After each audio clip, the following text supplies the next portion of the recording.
Chapter number 13 nucleus. એની અંદર આપણે અત્યાર સુધીમાં જે ચર્ચા કરી છે એમાં સૌથી પહેલા પરમાણુને દર્શાવવાની રીત સમજાવી. એના પછી એક યુ એટોમિક માસ યુનિટ નું કન્વર્ઝન કઈ રીતે થાય એ સમજાવ્યું. એના પછીની સમજૂતીની અંદર સમસ્થાનિકો, સમદળીય, આઇસોટોન્સ અને આઇસોમર્સ આની સમજૂતી આપી. એના પહેલા કેટલાક તત્વોના પરમાણુ દળાંક જુદા કેમ હોઈ શકે, જુદાનો મતલબ પૂર્ણાંક સંખ્યા કેમ ન હોય એની પણ સમજૂતી આપી. કીધું હતું કે પ્રોટોન, ન્યુટ્રોન અને ઇલેક્ટ્રોનના દળ કિલોગ્રામમાં અને AMU નો મતલબ એટોમિક માસ યુનિટમાં તમારે મોડે કરી લેવાના રહેશે. એના પછી તમને સમજાવ્યો ન્યુટ્રોનની શોધ વિશે. ચાર્વિકે ન્યુટ્રોનની શોધ કરી, નોબેલ પ્રાઇઝ મળ્યો. ન્યુટ્રોન એ સૌથી સારું પ્રતાડિત કણ છે એવું કીધું, કારણ એની પાસે કોઈ વિદ્યુત ભાર જ નથી. છેલ્લી વાત ન્યુક્લિયસની ત્રિજ્યા વિશેની સમજૂતી આપી. કયો કણ આપણે પ્રતાડિત કરીએ છીએ એના ઉપરથી એની ત્રિજ્યાનું સૂત્ર બની છે. આલ્ફા કણને અથડાવતા હતા, અપાકર્ષણની મુશ્કેલી હતી, એની જગ્યાએ ઇલેક્ટ્રોનનો યુઝ કર્યો તો એના માટે થઈને સૂત્ર મળ્યું આપણને R R0 a⁻1/3. હવે જો હું આ સૂત્રનો ઉપયોગ કરું R R0 a⁻1/3. હવે મને ન્યુક્લિયસનું કદ શોધવું છે તો કદ V બરાબર સૂત્ર થાય 4/3 pi r3. કેમ? તો કે એને આપણે ગોળાકાર લીધું છે માટે. આ ત્રિજ્યા છે, જો હું અહીંયા મૂકી દઉં તો V = 4/3 pi અને આનો ક્યુબ મતલબ r0 ક્યુબ અને a થઈ જશે. કારણ કે ⁻1/3 છે અને અહીંયા ક્યુબ છે એટલે એ કેન્સલ થઈ જાય. હવે મને ઘનતા શોધવી છે તો ઘનતા બરાબર સૂત્ર થાય દળના છેદમાં કદ. કદ અહીંયાથી જે શોધો એ મૂકી શકો છો. દળ કયું લેવું, કેટલું લેવું? તો દળ લેવા માટે સપોઝ મને એવું કીધું હોય કે 11 સોડિયમ 23, તો અહીંયા આ 23 એ ન્યુક્લિયોનની સંખ્યા થઈ. ન્યુક્લિયોન નો મતલબ ન્યુક્લિયસમાં રહેનારા પ્રોટોન અને ન્યુટ્રોનની સંખ્યા. પ્રોટોનનું દળ અલગ છે, ન્યુટ્રોનનું દળ અલગ છે, પણ લગભગ જે ફરક છે એ બહુ જ નાનો છે, માઇનોર છે. એટલે બંનેનું સરેરાશ લઈ અને ન્યુક્લિયોનનું દળ લઈ શકાય. હવે એક ન્યુક્લિયોનનું દળ તમને આપી દીધું હોય તો એના ઉપરથી તમે 23 ગુણાકારમાં એક ન્યુક્લિયોનનું દળ, તો એના ઉપરથી તમને કુલ દળ મળી જાય અને તમે V નો મતલબ ન્યુક્લિયસની કદ મૂકી અને એની ઘનતા શોધી શકો છો. કીધું તો એ પ્રમાણે ન્યુક્લિયસની ઘનતા તમને મળે છે 2.3 10⁻17 kg/m³. આ જે ઘનતા મળે છે પ્રમાણમાં બહુ જ બધી વધારે છે. પાણીની ઘનતાની વાત કરો તો 10⁻³ કિલોગ્રામ પ્રતિ મીટર ક્યુબ. એના પ્રમાણમાં આ મૂલ્ય બહુ બધું મોટું કહી શકાય. મતલબ શું છે આપણી પાસે? તો મતલબ એટલો જ છે કે આ ઘનતા પ્રમાણમાં ઘણી બધી મોટી છે. એટલે પરમાણુનું સમગ્ર દળ એના કેન્દ્ર પર છે. ઇલેક્ટ્રોન એની આસપાસ ભ્રમણ કરે છે, પરંતુ દળ બહુ નાની જગ્યામાં છે. એટલે એવું કીધું કે પરમાણુનું 99.99% દળ એ ન્યુક્લિયસમાં છે, માત્ર 1% જેટલું દળ બહાર છે. છેલ્લી વાત, પરમાણુ એ મોટા ભાગે પોલા છે. કેમ પોલા છે? કારણ કીધું કે કેન્દ્રમાં ન્યુક્લિયસની જગ્યા બહુ નાની છે. ઇલેક્ટ્રોન છે દૂર કક્ષામાં. આની સાથેની બીજી એક વાત પણ તમે લાસ્ટ ચેપ્ટરના એક દાખલામાં કરી હતી, જેમાં સમજાયું હતું કે જે ઇલેક્ટ્રોન ન્યુક્લિયસની આસપાસ ભ્રમણ કરે છે એની કક્ષાની ત્રિજ્યા અને પૃથ્વી સૂર્યની આસપાસ ભ્રમણ કરે છે એની કક્ષાની ત્રિજ્યાનું પ્રમાણ ચેક કરો તો 100 ગણું મોટું છે ઇલેક્ટ્રોન માટે પૃથ્વી કરતા. રાઈટ? તો આ સમજૂતી ત્યાં આપણે બતાવી. નેક્સ્ટ નાઉ આના પછીનો જે ટોપિક છે 13.4 નંબરનો એમાં આ ચેપ્ટરની ઘણી બધી અગત્યની ચર્ચા આપણે કરવાની છે. તો એની અંદર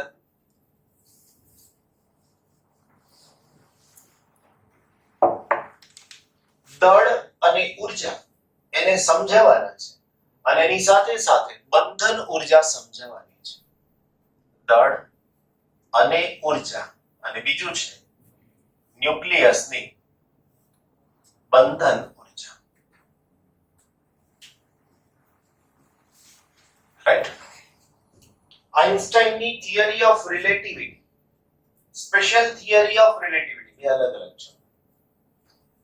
તો એમની સ્પેશિયલ થિયરી ઓફ રિલેટિવિટી ની અંદર સૂત્ર મળ્યું E mc². આના દ્વારા એવું સમજાવવામાં આવ્યું કે કોઈ પણ પ્રક્રિયા થાય એ ભલે રાસાયણિક હોય કે બીજી કોઈ પણ સાદી પ્રક્રિયા, દરેક પ્રક્રિયાની અંદર આ વાદ પહેલા, થિયરી પહેલા ઊર્જાનું અને દળનું અલગ અલગ સંરક્ષણ ચકાસવામાં આવતું હતું. એટલે પહેલા દળ ચેક કરી લે બધું એકઠું થઈ ગયું કે નહીં, ભેગું થઈ ગયું કે નહીં, એટલે પ્રક્રિયા પહેલા અને પ્રક્રિયા પછી. એના પછી ચેક કરે કે ઊર્જા જેટલી હતી એટલી થઈ ગઈ કેમ. પણ જ્યારે એમણે થિયરી ઓફ સ્પેશિયલ રિલેટિવિટી આપી ત્યાર પછી કાં તો ઊર્જાનું સંરક્ષણ ચેક કરો કાં તો દળનું સંરક્ષણ ચેક કરો, તો બંને એકબીજાના પર્યાય છે. પર્યાયનો મતલબ એક સાચું તો બીજું સાચું જ છે એવું એમણે કીધું. અને જે અહીંથી દેખાય છે આ સૂત્ર આપણને એવું કહે છે કે m દળનો પદાર્થ c જેટલા વેગથી ગતિ કરે, c એટલે પ્રકાશ, c જેટલા વેગથી ગતિ કરે તો તે પદાર્થ E mc² જેટલી ઊર્જાનું ઉત્સર્જન કરે છે. ફરીથી એકવાર, m દળનો પદાર્થ c જેટલા વેગથી ગતિ કરે તો તે પદાર્થ E mc² જેટલી ઊર્જાનું ઉત્સર્જન કરે છે. હવે આ રિલેટિવિટીની થિયરીથી આપણે એની જરૂરિયાત પ્રમાણે પહોંચી છે. એક નાનો સરખો પ્રશ્ન તમને પૂછવામાં આવે, તરત જ તમે જવાબ મને આપી જ દેશો. H plus H will gives you H2. સાચું છે આ સૂત્ર. અહીં H એટલે હાઇડ્રોજન, બરાબર. એક હાઇડ્રોજનનો પરમાણુ બીજા હાઇડ્રોજનના પરમાણુ સાથે પ્રક્રિયા કરી ભેગા થઈ સહસંયોજક બંધ બનાવી અને H2 અણુ બનાવે છે. સાચું કે કેમ? તો કે હા. હવે આ પ્રક્રિયા દરમિયાન ઊર્જા આપવી પડે કે ઊર્જા છૂટી પડે?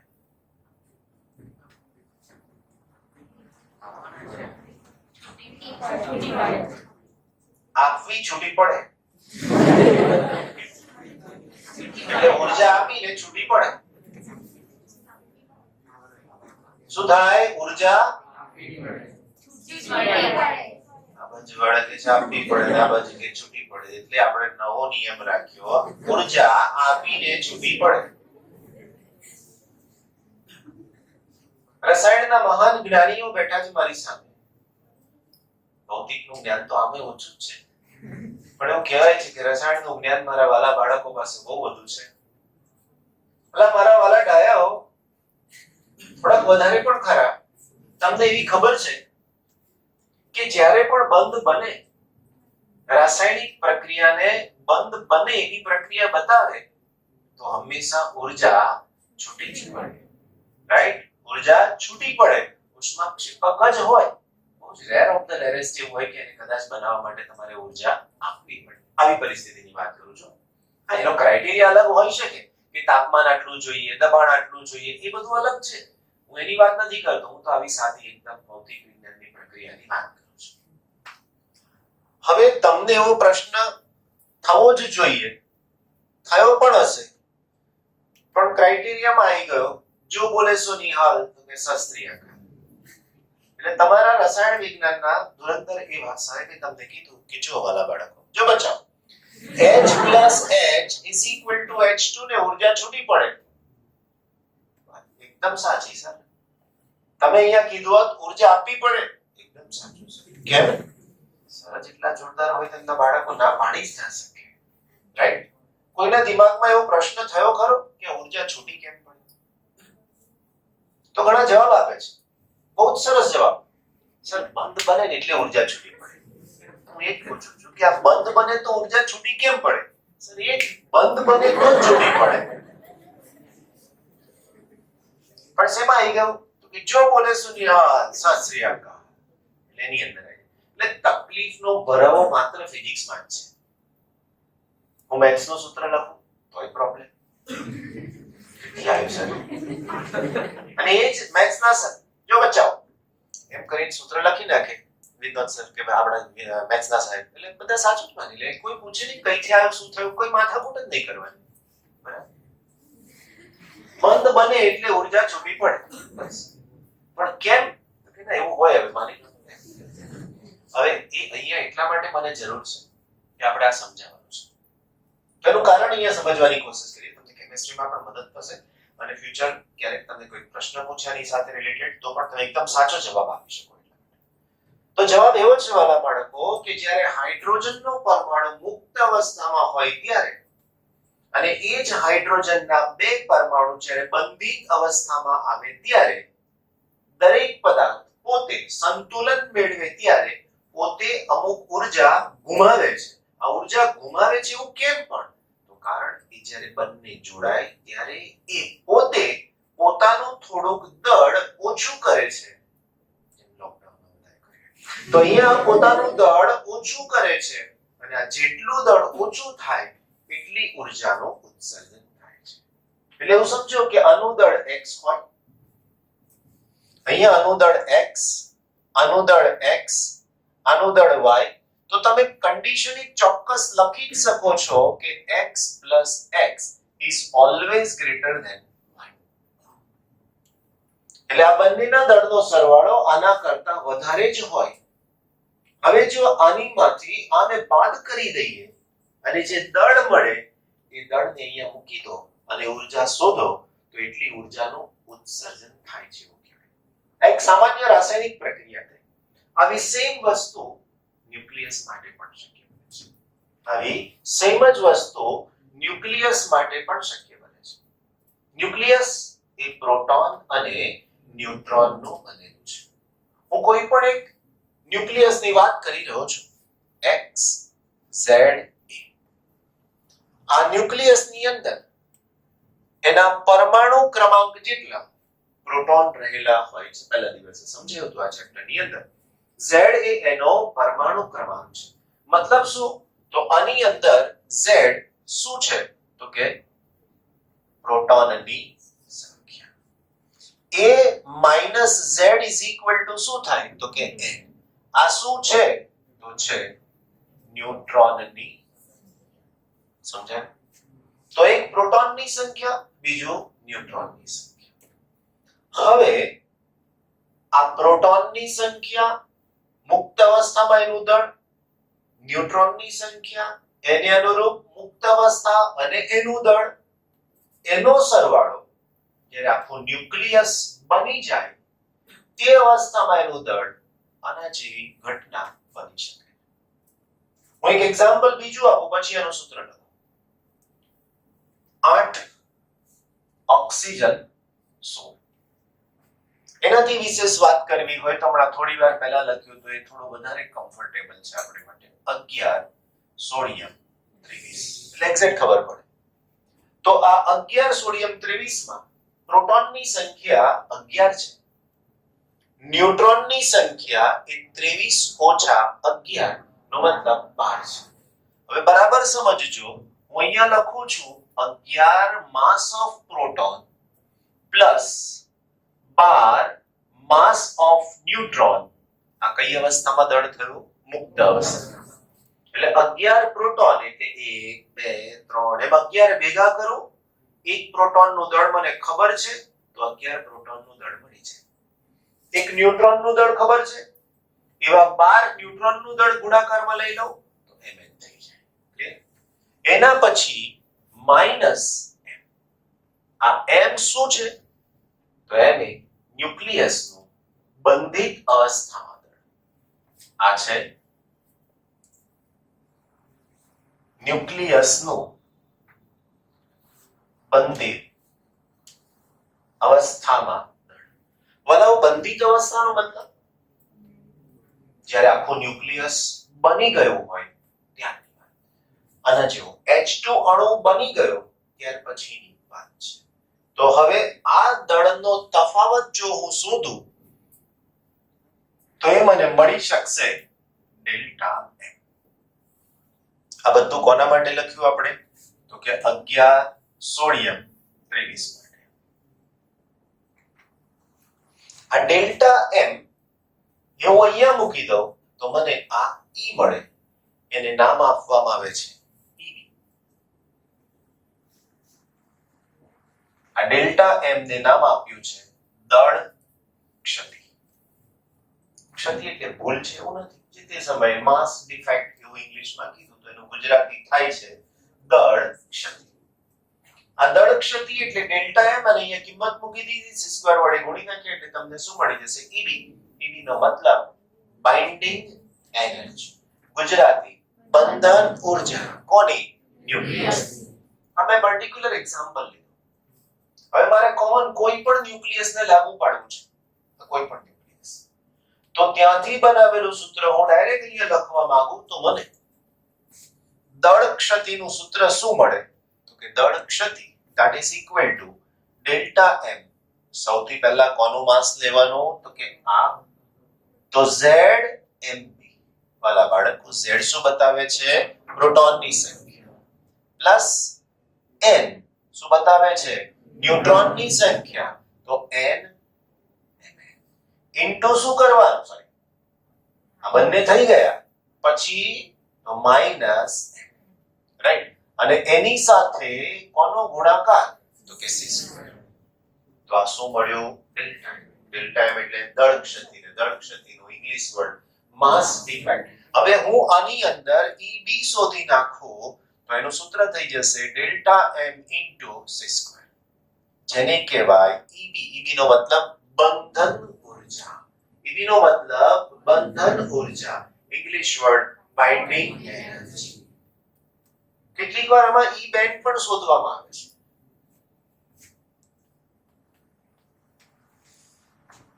EBN.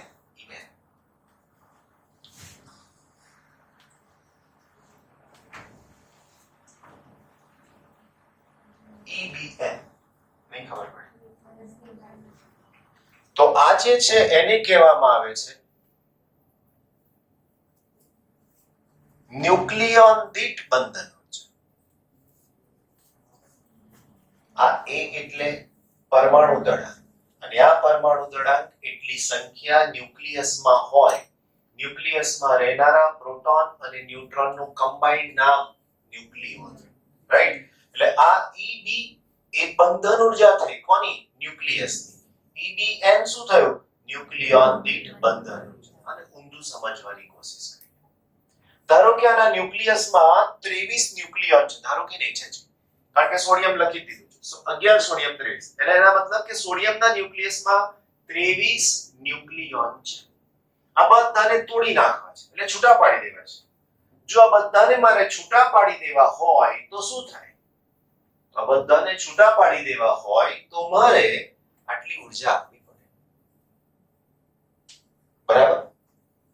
પણ જો મારે આમાંથી એક જ ન્યુક્લિયોનને બહાર કાઢવો, એક જ ન્યુક્લિયર એટલે કાં તો પ્રોટોન કાં તો ન્યુટ્રોન, 23 માનો કોઈ પણ એક જ મારે બહાર કાઢવો હોય તો છેદમાં શું મૂકવાનું? આ A છે શું વાળા? પરમાણુ દળાંક. અને પરમાણુ દળાંક એટલે જ ન્યુક્લિયસમાં રહેલા ન્યુક્લિયોનની સંખ્યા. ભારતમાં એને ભારતીય કહેવાય. ચાઇનીઝ ખાય એને ચાઇનીઝ કહેવાય નહીં, એને ભારતીય જ કહેવાય, બરાબર? એ લોકો કરતા આપણે વધારે ખાઈ લઈએ છીએ. તો આ 23 એ દળાંક થયો ને આ દળાંક જેટલા કણ એની અંદર હોય એટલે આ છેદમાં એ મૂક્યો એનો મતલબ આપણને શું મળ્યું? ન્યુક્લિયોનની સંખ્યા. અને એના ઉપરથી ન્યુક્લિયોન દીઠ બંધન ઊર્જા. આવું દરેક તત્વ માટે તમે શોધી શકો. હાઇડ્રોજન પછીનું દરેક તત્વ, ડ્યુટેરિયમ, ટ્રિટિયમ, બધા જ તત્વો માટે તમને આની માહિતી અહીંયાથી મળી શકે છે, રાઈટ? ઓકે. બીજી વાત, આના માટે તમે એક આલેખ જે દોરેલો છે એને ખાલી સમજવાનો છે આપણે. આ આલેખ શું કહેવા માંગે છે? તો આલેખ આપણી પાસે y અક્ષ પર અહીંયા છે EBN અને x અક્ષ પર છે E. એ લોકોએ ઘણું બધું ડાયાગ્રામ ની અંદર ડ્રો કરીને આપેલું છે. આપણે જે બેઝિક ફેક્ટ છે એની સાથેની ચર્ચા કરવાની છે. હલકા તત્વો જેનું દળ ઓછું છે તે દળાંક 1 થી શરૂ કરી અરાઉન્ડ 30-40 સુધીના તત્વો. હલકા તત્વો માટે EBN બાઇન્ડિંગ એનર્જી પર ન્યુક્લિયોન બહુ જ ઓછી છે. એવી જ રીતે ભારે તત્વો ઘણા બધા ભારે, એનો મતલબ 240, 250, 270, 290 આવા પરમાણુ દળાંક વાળા તત્વો માટે પણ બાઇન્ડિંગ એનર્જી પર ન્યુક્લિયોન ઓછા છે. વચગાળાના તત્વો, હવે વચગાળાના તત્વો એનો મતલબ આવર્ત કોષ્ટક તમે બધા ભણ્યા છો એટલે ખબર છે. વચગાળાના તત્વો દળાંક 30 થી વધતો જાય ને 200 સુધી પહોંચે, 240, 250 સુધી પહોંચે. આવા તત્વો માટે EBN બાઇન્ડિંગ એનર્જી પર ન્યુક્લિયોન અરાઉન્ડ 8 સુધી 7 સુધી છે. એ એવું દર્શાવે છે કે આ બધાના ન્યુક્લિયસ બહુ જ સખત છે, એને તોડવા શક્ય બનતા નથી. એનો આલેખ ડ્રો કરવામાં આવે તો સૌથી ઓછું છે હાઇડ્રોજન માટે, એના પછી આવે ડ્યુટેરિયમ, ટ્રિટિયમ, બરાબર. એના પછી આગળ જાવ તો હિલિયમ માટે હાઈએસ્ટ થઈ જાય. એના પછીના એકાદ બે તત્વ માટે ઘટી જાય, પાછું એ વધે, બરાબર, પાછું ઘટે. આમ આલેખ આવી રીતના તમે ડ્રો કરી શકો. કઈથી વધે છે, પછી ઘટે, પાછું વધે, ઘટે. આમ થઈને આલેખ તમને આવો કંઈક મળી શકે. આ હાઈએસ્ટ વેલ્યુ જે મળે છે તે A is equal to 56 માટે મળે છે. A બરાબર 56 અને 56 નંબરનું જે તત્વ છે એ આયરન છે, Fe.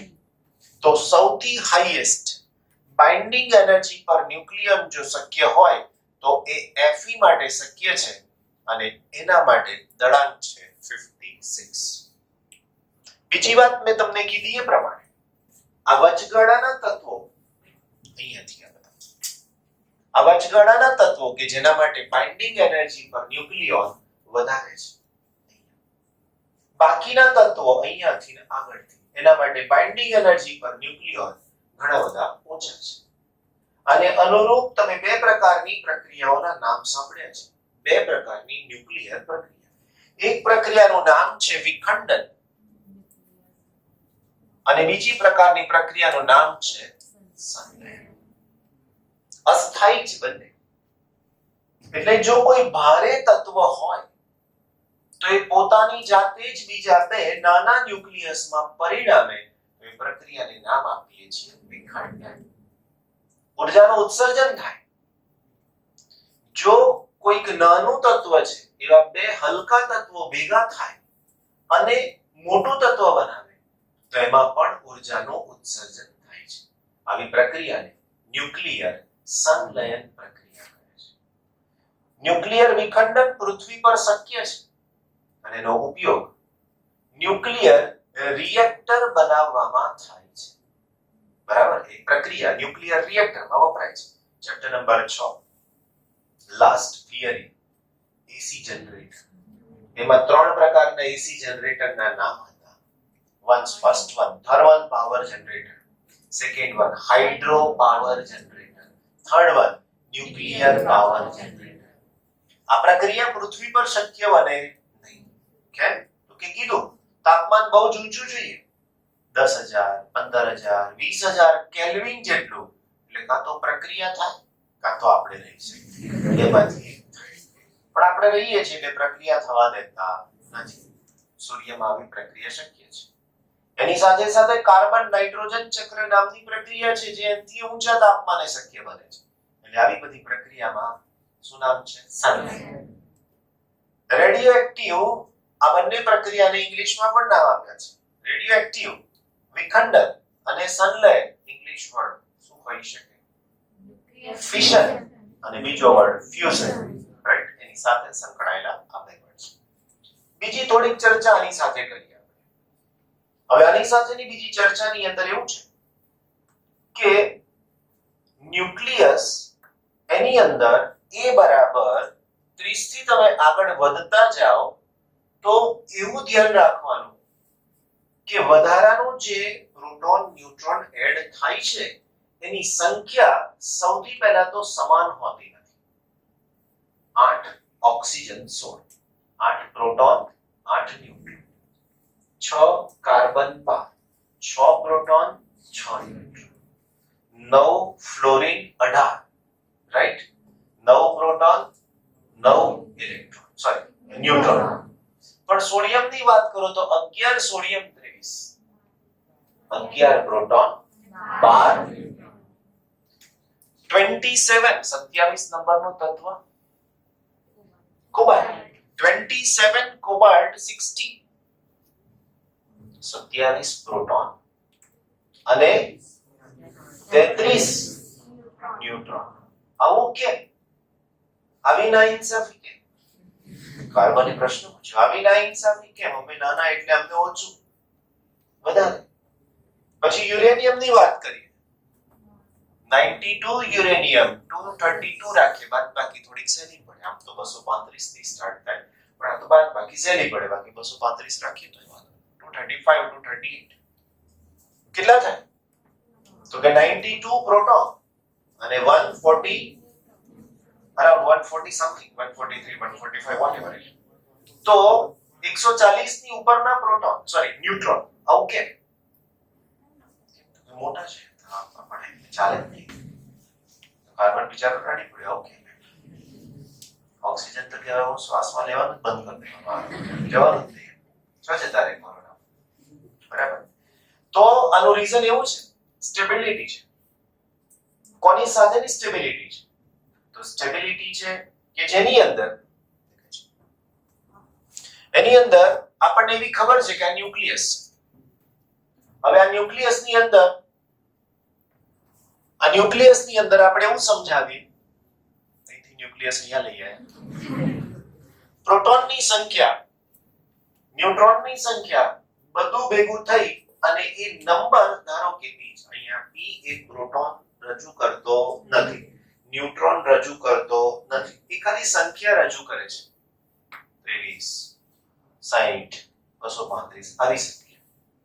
એની આસપાસ બીજા ઘણા બધા પ્રોટોન ન્યુટ્રોન રહેલા છે. તો આવા ઘણા બધા પ્રોટોન ન્યુટ્રોનની સાથેની વાત આપણે ચર્ચા અહીંયા કરી રહ્યા છીએ. તો હવે આ બીજો એક અચળાંક k છે. k ને ઊર્જાનું પરિમાણ છે. એટલે આ સંખ્યા છે એ એની આસપાસ રહેલા પ્રોટોન ન્યુટ્રોનની સંખ્યા બતાવે છે, કમ્બાઇન્ડ ઓલ ટુગેધર. અને આની સાથે આનો ગુણાકાર કરીએ તો પેલું મૂવી ટૂંકમાં કહેવા એવું માંગે છે કે આ પીકે છે નથી, બરાબર. એનો મતલબ શું છે? તો કે આને ઊર્જાની મૂલ્યની ચર્ચા આની સાથે કરવામાં આવે છે, રાઈટ. આ p એ સંખ્યા બતાવે છે અને k ને ઊર્જાના પરિમાણ છે. 1 હોય, 2 હોય, 5 હોય, 10 હોય, 50 હોય, તો 1 ની ઊર્જા k છે, તો 50 ની ઊર્જા કેટલી? આ 50 એ કોણ? તો કે સંખ્યા. અને k નો મતલબ શું છે? ઊર્જાનું પરિમાણ ધરાવતું ભાગ, રાઈટ. કે એક પાસે આટલી ઊર્જા હોવી જોઈએ. હજુ વધારે ક્લિયરન્સ આપીએ આની સાથે.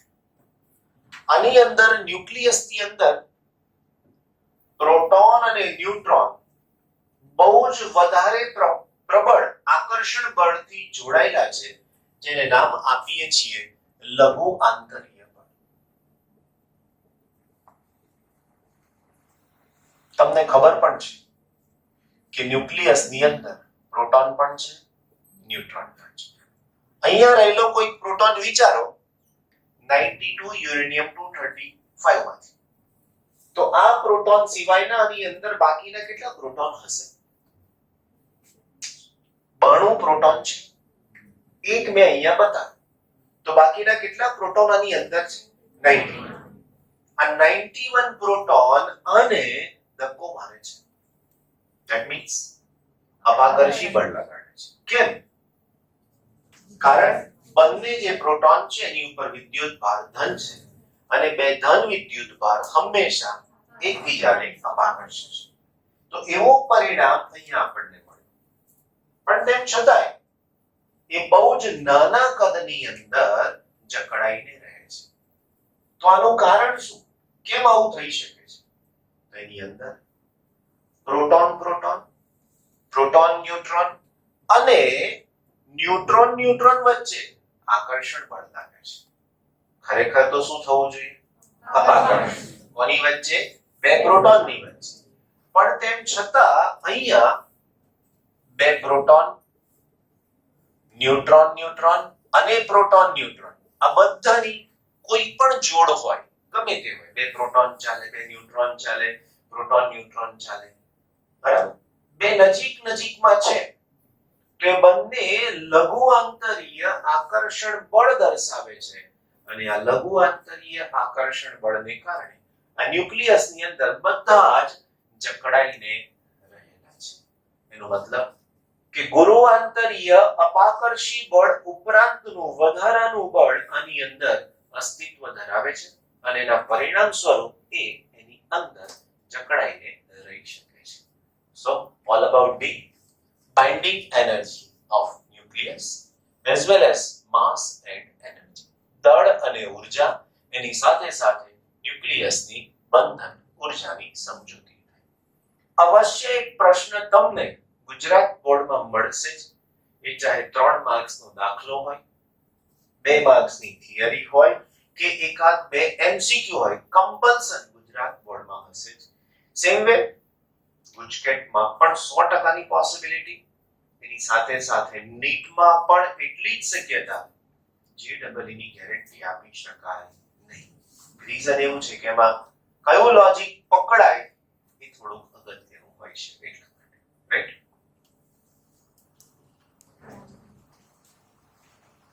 ચેપ્ટર નંબર 13,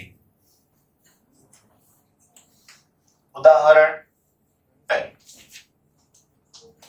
આયન લોખંડના ન્યુક્લિયસ માટે દળ 55.85 U અને દળાંક E બરાબર 56 આપેલ છે. તો ન્યુક્લિયસની ઘનતા શોધવાની કીધેલી છે. ન્યુક્લિયસ માટે દળ તો લખી શકીએ Fe ના ન્યુક્લિયસનું દળ બરાબર 55.85. બીજું આપ્યું છે A is equal to 56. આપણો પ્રશ્ન એની ઘનતાને શોધવા માટેનો છે. માઇન્ડમાં એક સૂત્ર બહુ જ ક્લિયર છે કે ઘનતા બરાબર દળના છેદમાં ઘનફળ. બરાબર. હવે એની અંદર MFE તમને આપી દીધેલું છે U માં, એટલે એનું ડાયરેક્ટ કન્વર્ઝન શેમાં કરી દીધું તો કે કિલોગ્રામમાં. હવે આનું કિલોગ્રામમાં કન્વર્ઝન કરી દઈએ તો 55.85 into 1.66 into 10 to the power -27 kg. તો આ કન્વર્ઝન કિલોગ્રામમાં થયું. કન્વર્ટ કરતા તમને આવડતું હોવું જોઈએ. આ ચેપ્ટરમાં જ શરૂઆતમાં શીખવાડ્યું હતું કે 1 U is equal to 1.66 10 raised to -27 kg. એના પછી બીજું આપણને એની ત્રિજ્યાની જરૂર પડશે. કેમ જરૂર પડશે ત્રિજ્યાની? તો એના માટે શું જોઈશે આપણી પાસે? તો એનું કદ જોઈએ એટલા માટે. બરાબર. તો કદનું સૂત્ર V is equal to 4/3 pi r3. તો અહીંયા લખી શકું ન્યુક્લિયસની ત્રિજ્યા r બરાબર r0 a raised to 1/3. આજે તમને શીખવાડ્યું. r ની કિંમત અહીંયા મૂકી દઉં તો 4/3 pi. r નો ક્યુબ નો મતલબ r0 નો ક્યુબ અને આની સાથે આવશે a. કરેક્ટ? હવે મારી પાસે a એટલે પરમાણુ દળાંક ઓલરેડી છે 56. તો હવે આ વેલ્યુ સીધી તમે અહીંયા મૂકશો તો પણ કોઈ ક્વેશ્ચન રહેશે નહીં. તો દળ તમારી પાસે 55.85 into 1.66 10 to the power -27. 4 3.14 વાલા બાળકો r શું છે? r0 શું છે એ પણ તમને ખબર છે. r0 is equal to આપણે 1.2 લીધેલા છે. 1.2 10 to the power -15 અને fm ઓકે મીટર. હવે છેદમાં એનો ઘન લેવાનો છે. એટલે 1.2 raised to 3 અને આની પણ 3 ઘાત એટલે 15 ગુણાકારમાં 3 એટલે 10 ની -45 એની સાથે એ દળાંક તો મને આપેલી છે ની વેલ્યુ 56 સાથે સાથે આ 4/3 હતું તો એ 3 મારે ઉપર પણ લખવા જોઈશે એનો મતલબ કે 10 ની ઘાતમાં 45 ઉપર જશે તો +45 27 અને 45 27 થી 37 હા 18 0.228 that is equal to 2.288 10 raised to 17 kg per answer 2.29 લખ્યું છે મેં એની નીચે જે સમજૂતી આપી છે તે ન્યુટ્રોન તારાઓ ખગોળ ભૌતિકીય પદાર્થ છે ની ઘનતા આ ઘનતા સાથે સરખામણી કરી શકાય તેવી છે આ દર્શાવે છે કે તેવા પદાર્થમાં દ્રવ્ય એટલા બધા પ્રમાણમાં દબાવાયેલું છે ખીચોખીચ છે કે તેઓ મોટા ન્યુક્લિયસ સાથે સામ્યતા ધરાવે છે એટલે છે મોટો પદાર્થ આખો પૃથ્વીની જેમ પણ એની ઘનતા આના જેવી પ્રબળ છે એટલે એને ન્યુટ્રોન સ્ટાર તરીકે આપણે કહીએ છીએ રાઈટ એના પછી બીજો દાખલો 13.2 નંબર બહુ જ સહેલામાં સહેલો છે કશું વિચારવાની આવશ્યકતા રહેતી નથી શું કીધું છે જો 1 ગ્રામ દ્રવ્યને સમતુલ્ય ઊર્જાની ગણતરી કરો આવા પ્રશ્નો બેઝિકલી ગુજકેટમાં ભૂતકાળમાં પૂછાયેલા છે હવે ઊર્જાની ગણતરી કરવાનું એનો મતલબ કે E is equal to માત્ર આટલું જ પદ લખવાનું mc². હવે જોવાનું કે દળ ગ્રામમાં છે કિલોગ્રામમાં છે મિલીગ્રામમાં છે માઇક્રોગ્રામમાં છે શેમાં છે તો બેઝિકલી કીધું ગ્રામ હવે ગ્રામને કિલોગ્રામ કન્વર્ટ કરવા જ પડે 10 ની -3 c પ્રકાશનો વેગ એટલે 3 નો વર્ગ થશે 9 અને 10 ની 8 ઘાત એટલે 10 ની 16 9 ગુણાકારમાં 10 ની ઘાત આટલા જૂલ ઊર્જાનું ઉત્સર્જન થઈ શકશે તો 10 ની 13 ઘાત ઊર્જાનું ઉત્સર્જન થશે આમ જો 1 ગ્રામ દ્રવ્યનું ઊર્જામાં રૂપાંતરણ થાય તો આ વિપુલભાઈના પ્રમાણમાં ઊર્જાનું ઉત્સર્જન થાય છે બરાબર ઉદાહરણ નંબર 13.3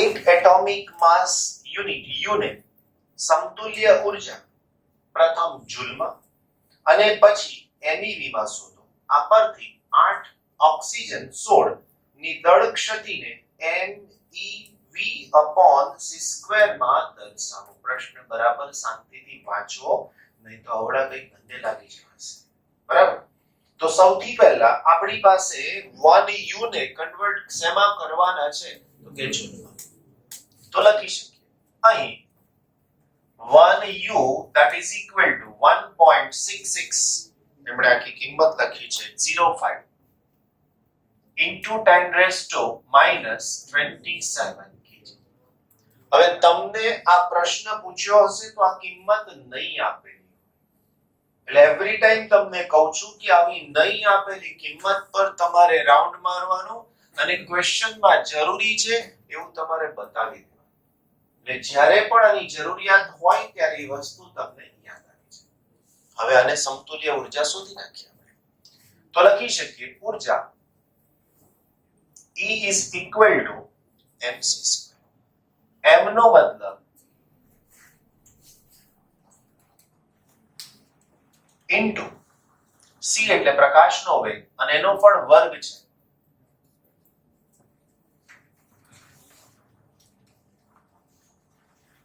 ગુણાકાર થઈને જવાબ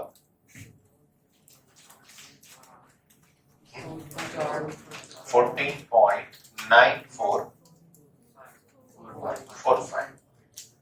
10 ની ઘાતમાં આવશે -16 અને 27 એટલે 11 ઘાત છે આ જવાબ થયો ઊર્જાનો જૂલમાં બીજો પ્રશ્ન આપણને એ જ જવાબ ઇલેક્ટ્રોન વોલ્ટમાં કીધો છે તો લખી શકીએ E is equal to 14.9445 10 raised to minus 11 અને એને તમારે 1.602 વડે ભાગ્યા છે 10 raised to minus 19.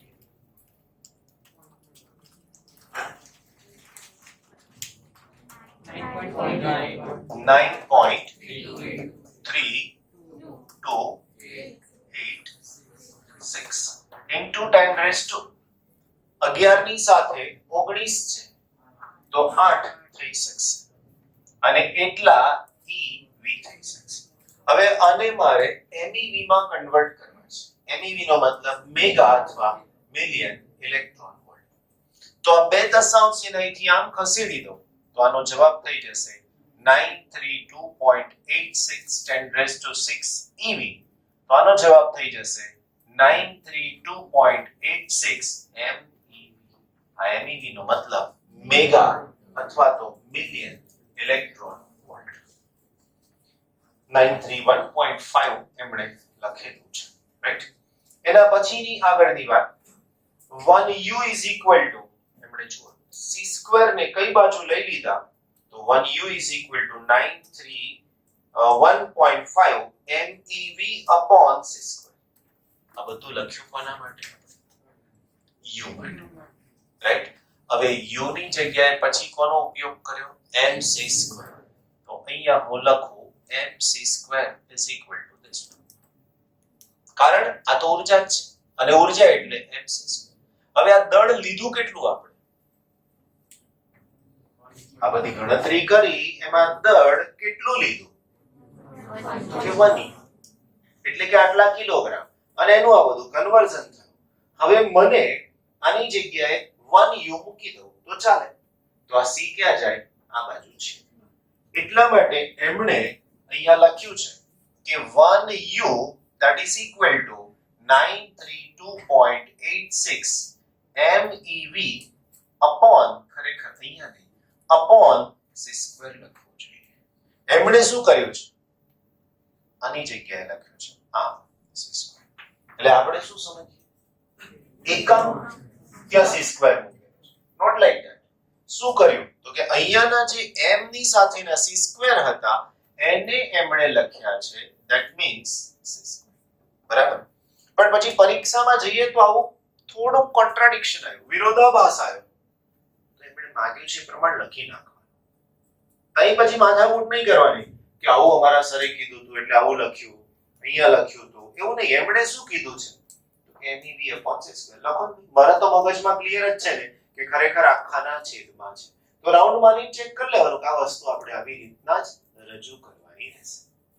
હવે આ જ ગણતરી કોના માટે કીધી છે તો કે 8 ઓક્સિજન 60. હવે એની ગણતરી કેવી રીતે કરવાની તો એ જ પેજ ઉપર આપેલું છે. 8 પ્રોટોનનું દળ, 8 ન્યુટ્રોનનું દળ, 8 ઇલેક્ટ્રોનનું દળ, બાકી બધી કિંમતો લખી અને છેલ્લે તમને લખી નાખ્યું છે કેટલી દળ ક્ષતિ છે તે. આમ આપણને જણાય છે કે 8 ઓક્સિજન 16 ન્યુક્લિયસનું દળ તેના ઘટક કણોના કુલ દળ કરતા 0.13691 U ઓછું છે. આ ઓછું છે શું થયું? દળ ક્ષતિ. એટલે આ દાખલો પૂછે ત્યારે તમને શેની માહિતી હોવી જોઈએ તો આમાં મારે શોધવાનું છે શું? દળ ક્ષતિ. તો શું લખીશ હું? ZnP plus NnN. n ના લખવો હોય તો તમે A minus ZnN minus n into c². ખ્યાલ આવ્યો?